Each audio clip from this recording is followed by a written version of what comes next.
El libro negro de la humanidad, crónica de las grandes atrocidades de la historia. Matthew White. Aviso importante a los audiolectores. La crónica de los eventos históricos reales en este audiolibro y las imágenes para ilustrarla pueden resultar sensibles o perturbadoras. Algunos capítulos pueden contar con restricciones de edad para visualizarlos. Guerra de Corea. Número de muertos: 3 millones de soldados y civiles. Clasificación: 30. Tipo: guerra civil ideológica. Grupos enfrentados: comunistas contra capitalistas. Periodo de 1950 a 1953. Escenario: Corea. Principal estado participante: Estados Unidos. Principales cuasi-estados participantes: República Popular de Corea Norte, República Popular de China, República de Corea Sur y Naciones Unidas. Otros estados participantes: Austria, Bélgica, Canadá, Colombia, Etiopía, Francia, Grecia, Países Bajos, Filipinas, Unión Soviética, Tailandia, Turquía y el Reino Unido perdieron soldados en esta guerra. ¿A quién se le suelen atribuir casi todas las culpas? A Corea del Norte. En el reciente pasado se ha intentado atribuirle parte de la culpa a Corea del Sur, pero puesto que el mundo entero, en la forma de Naciones Unidas, le dio apoyo a este bando, es un poco tarde para que cambiemos de opinión. Otro aspecto negativo: guerra terrestre de superpotencias en Asia. La división. Al acabar la Segunda Guerra Mundial, el ejército soviético instalado en Manchuria estaba a punto y dispuesto a emprender la conquista de toda la colonia japonesa de Corea. Pero los estadounidenses insistieron en que sería mejor una ocupación conjunta, y por lo tanto los vencedores dividieron la península a lo largo del paralelo 38 en una zona soviética y otra estadounidense. Los gobiernos patrocinadores instalaron gobernantes marionetas complacientes en cada una de sus zonas, con la intención de crear una nación a su imagen y semejanza. Los soviéticos habían mantenido a Kim Il-sung oculto en Siberia en previsión de precisamente este tipo de ocasión. Kim había liderado a los partisanos coreanos contra los invasores japoneses desde 1932 hasta 1941, año en el que huyó a Rusia. Regresó a Corea con las fuerzas de ocupación soviéticas y con el grado de comandante del Ejército Rojo. En lo que respecta a la mitad del sur, los estadounidenses trajeron a Syangman Rhee, un coreano cristiano armado de un doctorado por la Universidad de Princeton. Cualquier padre fundador poscolonial que se precie necesita una condena de cárcel en su historial que sostenga su credibilidad, y por suerte, Rhee había sido encarcelado en 1897 por encabezar unas manifestaciones contra los japoneses. En 1904, una amnistía general revocó su condena a cadena perpetua y Rhee se fue a estudiar a Estados Unidos. Pero en el año de 1912, acabaría siendo desterrado para siempre de Corea. Durante el levantamiento del año 1919 contra Japón, Rhee fue proclamado presidente del gobierno coreano en el exilio, aunque el levantamiento fracasó y nunca pudo ejercer su autoridad. Jeju. Las elecciones en la zona del sur, la República de Corea, estaban previstas para mayo de 1948, y se daba por sentado que serían menos que justas y que revalidarían a Rhee en la presidencia. Los derechistas huyeron del norte comunista buscando refugio en el sur capitalista, lo que inclinó la balanza de la votación todavía más a favor de Rhee, y los izquierdistas se echaron entonces a las calles en protesta por el desmembramiento de Corea. Debido a los disturbios, la isla de Jeju, un baluarte del Partido Laborista de Corea del Sur, quedó excluida de las elecciones en mayo, una decisión que debilitaría todavía más a los partidos de izquierda en el sur. Los ánimos se calentaron en Jeju y la policía disparó contra los manifestantes. El 3 de abril, los rebeldes tomaron represalias y lanzaban un ataque contra una comisaría de policía local. Mataron a 50 agentes. La isla se sumió en un caos aún más profundo. Rhee envió tropas, policía, paramilitares y matones a Jeju para restaurar el orden por el medio de la fuerza. Sacaron a los disidentes de sus casas en mitad de la noche, incendiaron pueblos, violaron mujeres y dejaron los cadáveres sin enterrar en las playas. Cuando todo terminó, unas 60.000 personas, la quinta parte de los habitantes de la isla, habían sido asesinadas, y el resto se ocultaba en cavernas, curando sus heridas, llorando a sus familiares y sufriendo pesadillas. Las superpotencias solo participaron en los acontecimientos de Jeju en forma marginal. Los estadounidenses dejaron en manos del gobierno surcoreano la responsabilidad de responder a estos acontecimientos. Los soviéticos, por su parte, una vez consolidados los dos gobiernos coreanos, retiraron sus fuerzas de ocupación a finales de 1948 y los estadounidenses lo hicieron a principios del año siguiente. En Corea del Norte, Kim Il-sung había albergado la esperanza de que el levantamiento de Jeju se extendiera y forzara la salida del poder de Ri, pero no fue así, y a los comunistas se les complicó el trabajo. El ataque. Las dos Coreas habían estado intercambiando ataques fronterizos desde 1948, pero las dos potencias que las patrocinaban intentaron impedir la intensificación de estas escaramuzas y que se convirtieran en una guerra civil. De hecho, los estadounidenses habían evitado deliberadamente entregar demasiadas armas a la República de Corea para así impedir que Ri invadiera el norte. Ni soviéticos ni estadounidenses deseaban que el conflicto fundamental y más decisivo de la historia de la civilización se librara en Corea. Tenían los ojos puestos en Europa. Kim Il-sung, no obstante, sabía que aquel preciso momento era cuando tenía su mejor oportunidad, puesto que unos pocos años de paz solo conseguirían estabilizar y fortalecer a Corea del Sur. En su visita a Moscú, Kim le suplicó a Stalin que le diera permiso, pero Stalin dudó. Quería la opinión de Mao antes de aceptar nada. Kim se precipitó a Pekín y le dijo a Mao que papá dice que vale si tú estás de acuerdo, mami. Bueno, esas no fueron sus palabras exactas. Y Mao dio su aprobación. Entonces, 120.000 soldados norcoreanos cruzaron el paralelo 38 el 25 de junio de 1950 y pilló al mundo por sorpresa. El ejército surcoreano se vino abajo y huyó en desbandada. En un primer momento se dio por sentado que Estados Unidos no consideraría que la defensa de Corea del Sur fuera algo vital para su propio país y que se abstendría de intervenir en este conflicto. Pero el presidente Harry Truman sorprendió a todos al manifestar su intención de defender a Corea del Sur. Las tropas estadounidenses en Japón fueron apartadas a toda prisa de su misión de ocupación en Japón y enviadas al barullo de Corea, donde estas primeras unidades fueron rápidamente trituradas y forzadas a retirarse, muy debilitadas, hacia el sur. Los mandos militares estadounidenses consideraban que una acción tenía éxito si sus soldados retrasaban el avance del enemigo y después se retiraban sin abandonar su armamento pesado y sin heridos. En Corea, estas ocasiones eran muy escasas. En realidad, detener a los norcoreanos sobrepasaba sus posibilidades. Truman solicitó a Naciones Unidas que autorizara una intervención internacional. Tuvo la buena fortuna de que estos acontecimientos ocurrían casi inmediatamente después de la Guerra Civil China, terminada en 1949, y que la Unión Soviética estaba boicoteando a la ONU con relación a una disputa sobre qué gobierno chino se merecía un puesto en la mesa. Los soviéticos, en consecuencia, no estuvieron presentes para ejercer su derecho al veto cuando la ONU autorizó una acción policial con la misión de detener la invasión en Corea. Adelantándose a la llegada de la embestida norcoreana, los militares y la policía surcoreanos organizaron a toda prisa una redada en la que capturaron y ejecutaron a tantos izquierdistas y disidentes como pudieron encontrar, impidiendo así que se quedaran tras ellos y que pudieran reforzar y ayudar a los invasores.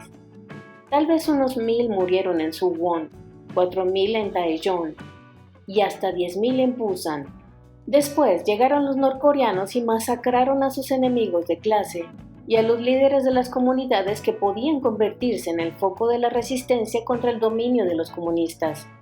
El resultado de la combinación de las dos acciones fue que cualquier surcoreano conocido por tener opiniones, educación, propiedades o habilidades tenía todas las posibilidades de ser asesinado por un bando o por el otro. Los rumores de las masacres se extendieron por todo el país, y hasta 2 millones de refugiados huyeron antes de la llegada del frente de batalla, que no dejaba de avanzar. En ocasiones, los soldados comunistas se infiltraban y se fundían en estas columnas de refugiados civiles para acercarse hasta las tropas enemigas sin ser detectados y preparar una emboscada sorpresa. En consecuencia, al cabo de poco tiempo, los estadounidenses impedían que los refugiados cruzaran sus líneas. Durante la caótica retirada hacia el sur, los soldados estadounidenses solían ahuyentar a los civiles que se acercaban con ráfagas de fuego de ametralladora.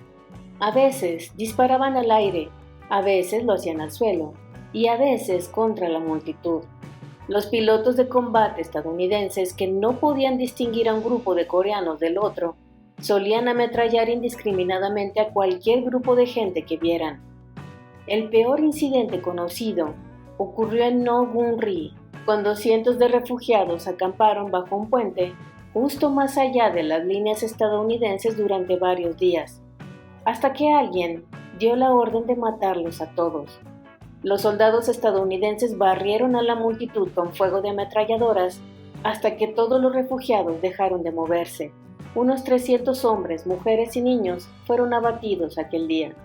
El ejército surcoreano fue obligado a retroceder hasta la última línea de defensa alrededor del puerto de Busan, ahora Busan, en el extremo de la península, donde resistió desesperadamente a todos los ataques de los comunistas.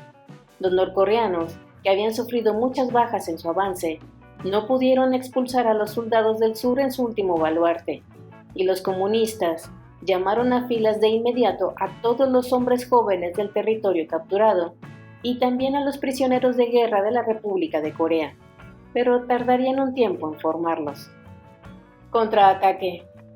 El frente se estabilizó por fin alrededor del perímetro de Busan, y los estrategas estadounidenses se centraron entonces en el problema de reconstruir la nación de Corea del Sur. En septiembre de 1950, el general Douglas MacArthur lanzó un asalto anfibio que desembarcó en Incheon, el puerto de Seúl, una maniobra que situó a las tropas estadounidenses en la retaguardia de la línea del ejército norcoreano y a distancia de ataque de sus líneas de aprovisionamiento. Cuando también las fuerzas de la ONU lanzaron una ofensiva desde Busan, los comunistas, presa del pánico, huyeron en desbandada dejando decenas de miles de prisioneros tras ellos. Los estadounidenses persiguieron a los restos del ejército norcoreano hasta obligarlos a cruzar de nuevo el paralelo 38. La guerra podría haber terminado allí, a los 4 meses de haber empezado, pero los servicios de inteligencia informaron de que 30.000 soldados del norte habían logrado escapar a la debacle en el sur y que otros 20.000 reclutas estaban casi a punto de ser desplegados. MacArthur, que quería cruzar el paralelo 38, proseguir su avance y destruir de una vez por todas al ejército norcoreano, le aseguró al presidente Truman que liberar Corea del Norte de las garras del comunismo sería sencillo. Con el cauteloso permiso de Truman, MacArthur persiguió al ejército en retirada hasta más allá de la antigua frontera, lo expulsó de la capital del norte, Pyongyang, y lo hizo retroceder hasta el río Yalu, que separaba Corea de China. Después de la reconquista de Seúl, los surcoreanos y los estadounidenses descubrieron una gran cantidad de cadáveres de prisioneros de guerra, estudiantes, policías, funcionarios, empresarios y profesores, muy a menudo colocados en fila en las zanjas y con las manos atadas a la espalda con alambre de espinos. Descubrimientos similares siguieron a la reocupación de casi todas las comunidades surcoreanas, pero todavía no estamos seguros de a quién atribuirle la mayor parte de la culpa. Los surcoreanos en retirada podrían haber ejecutado hasta 100.000 prisioneros políticos de tendencia izquierdista. Pero el gobierno de la República de Corea calculó que los conquistadores del norte, para despejarle el camino al comunismo, mataron a 26.000 enemigos de clase. Más tarde corregiría este cálculo, elevando la cifra de muertos hasta 129.000. La ciudad de Daejeon, por ejemplo, fue víctima de masacres dobles. La matanza de julio que hicieron los surcoreanos y la de septiembre, obra de los norcoreanos. Estos dos acontecimientos se cobraron la vida de entre 5.000 y 7.000 civiles en Daejeon. Estados Unidos culpó a Corea del Norte de todas estas muertes, mientras que Corea del Norte culpaba de todas ellas a Corea del Sur. Prescindiendo de quién matara a más civiles, la muerte de los 42 prisioneros de guerra estadounidenses encontrados atados y abatidos a tiros en Daejeon fue sin duda obra de los norcoreanos. La retirada de los comunistas intensificó las penalidades de sus prisioneros. Los norcoreanos solían matar a los prisioneros extranjeros, a menos que pudieran utilizarlos para sus propósitos propagandísticos. En octubre de 1950, cuando la amenaza de la caída de Pyongyang se cernía sobre ellos, los norcoreanos embarcaron a sus prisioneros estadounidenses en unos trenes en dirección al norte. Docenas de ellos murieron de frío y de hambre durante el viaje de 5 días, y a 68 los sacaron del tren y los fusilaron en el túnel de Suncheon en el remoto norte. En total, 3 de cada 8 estadounidenses tomados prisioneros en la guerra murieron a manos de los comunistas. Al cabo de poco tiempo, las tropas surcoreanas empezaron a ejecutar a cualquier sospechoso de colaboracionismo de los recién reocupados territorios. Aunque el alto mando estadounidense solía hacer la vista gorda ante estas acciones, los británicos, al final, decidieron intervenir. El 7 de diciembre, en el territorio ocupado de Corea del Norte, los oficiales británicos impidieron la ejecución de 21 civiles alineados y que iban a ser fusilados, amenazando al oficial surcoreano al mando con dispararle. Más tarde, ese mismo mes, los soldados británicos conquistaron la colina de las ejecuciones en las afueras de Seúl para impedir que se siguieran cometiendo asesinatos en masa en aquel lugar. Contraataque. A los chinos comunistas les pareció muy preocupante que un ejército estadounidense se dirigiera hacia su frontera. Mao era consciente de que en Occidente reinaba un clima favorable a que los occidentales cruzaran el río Yalu y que de paso se ocuparan también de China.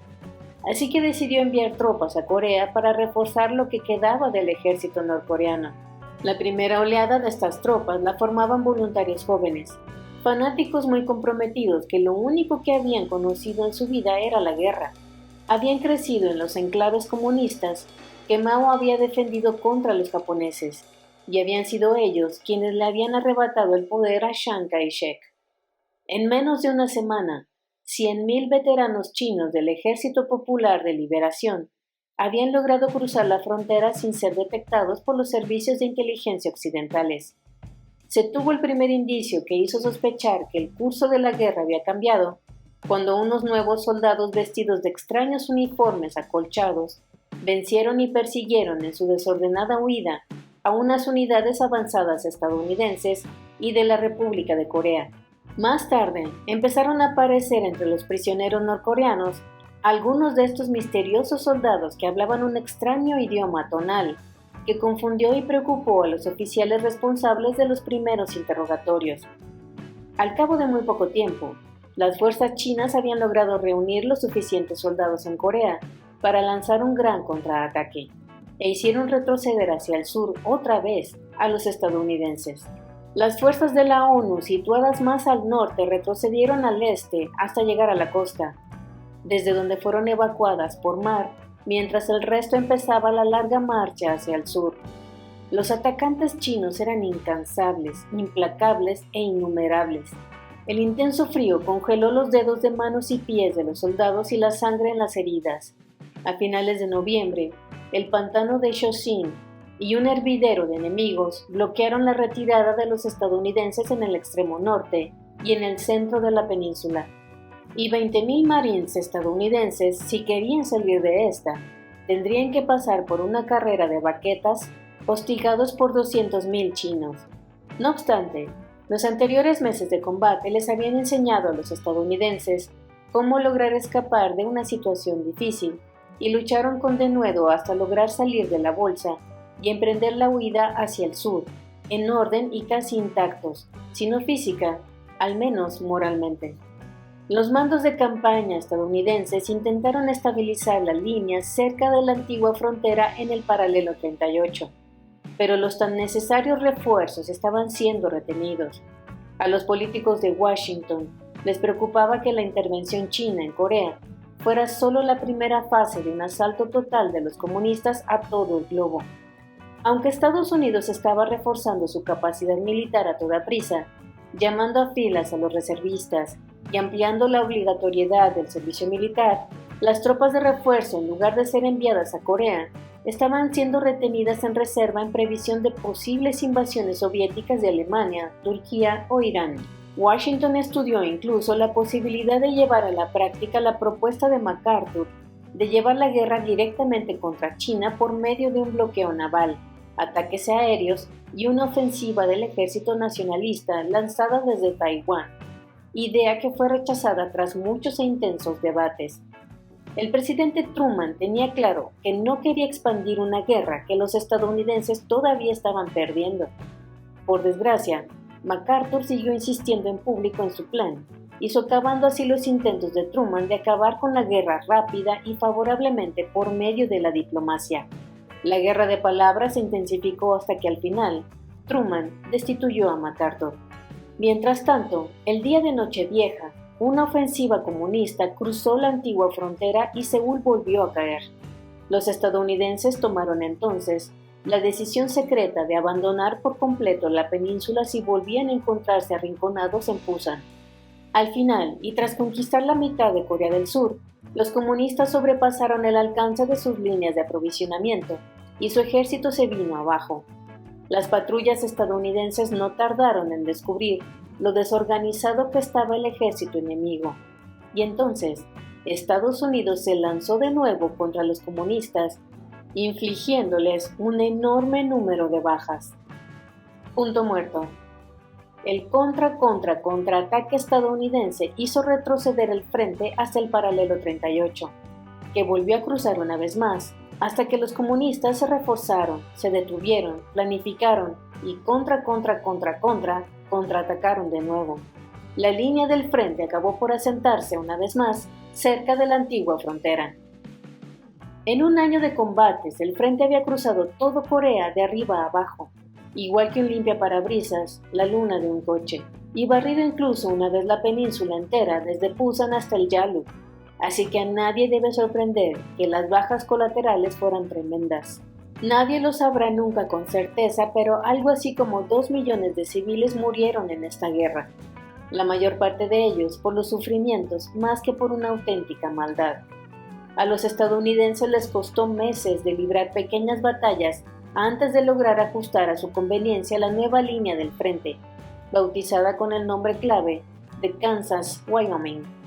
Se trataba sobre todo de tomar las alturas y arrebatárselas a los comunistas atrincherados en ellas.